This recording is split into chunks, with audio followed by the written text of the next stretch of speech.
Ma olen suur romantiliste filmide fänn. Mulle meeldivad üldse elus kõik asjad, mis on ilusad, head, toredad ja mulle tundus selleaastases PÖFFi kavast, et mulle võiks väga meeldida film pealkirjaga Poiss allkorruselt.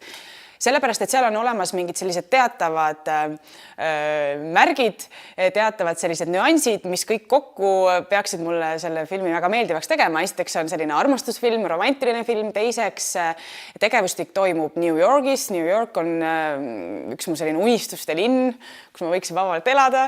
Ja kolmandaks räägib see ikka sellistest lähisuhetest, aga ka sellisest nagu keerukatest eneseotsingutest ja seal filmi tutvustuses öeldakse ka toredasti, et selles nagu ei puudu sellised Woody Allenilikud nüansid. Woody Allen on teada tuntud selline inimeste psühholoogia ja inimeste omavaheliste suhete peal mängija, et kõik see, mis meil alguses tundub ühtepidi, filmi lõpus võib olla hoopis teistpidi, et kõik need märksõnad kokku, ma arvan, et panevad kindlasti mind seda filmi vaatama minema.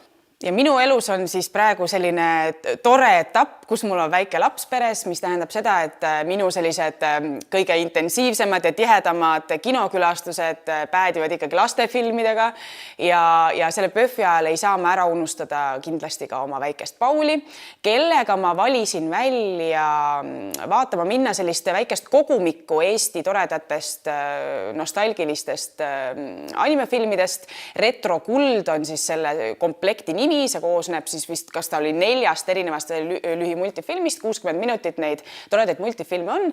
Ja kui ma nüüd lihtsalt võtan üleüldiselt, siis kui ma näiteks mõtlen selle peale, mis minu näiteks teenusepakkuja televiisoris pakub lastele vaadata näiteks laste nurkades kohtadest, siis kui ma ausalt ütlen, siis minu laps näiteks valib enamus ajast Eesti ja just Eesti sellised vanemad multifilmid, et ma arvan, et ka see Retro Kuld, see, mis see endas siis kätkeb, kõik need multifilmid võivad olla Paulile väga-väga meeltmööda, nii et ma juba ootan, et tema seda rõõmu tema silmis.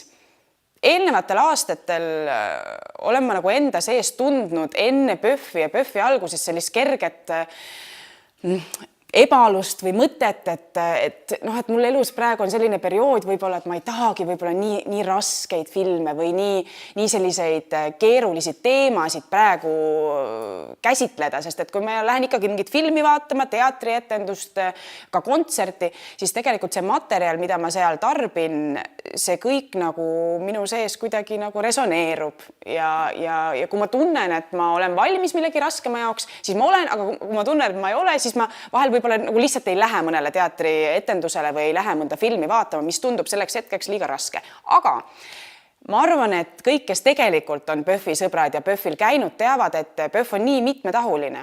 See ei ole mitte ainult koht, kus sa käid vaatamas selliseid tõsiselt sotsiaalseid, ühiskondlikke probleeme, väga raskelt läbi selliseid hekseldavaid filme. On ka neid, aga on ka neid filme, mida minna vaatama, ma ei tea, lihtsalt pärast võib-olla rasket tööpäeva, et saada lihtsalt väga head, kvaliteetset meelelahutust. Et ma julgustan kõiki, kes võib-olla arvavad, et PÖFF on midagi sellistele tõelistele filmigurmaanidele midagi väga keerulist, väga rasket, et võib-olla see pole minu jaoks, et mina lähen vaatan lihtsalt kinos mingit toredat järjekordset Ameerika romantilist komöödiat, siis kõigi jaoks on PÖFFil midagi. Vaadake, otsige ja katsetage, et iga ilma ja iga ajaga võib PÖFFile minna.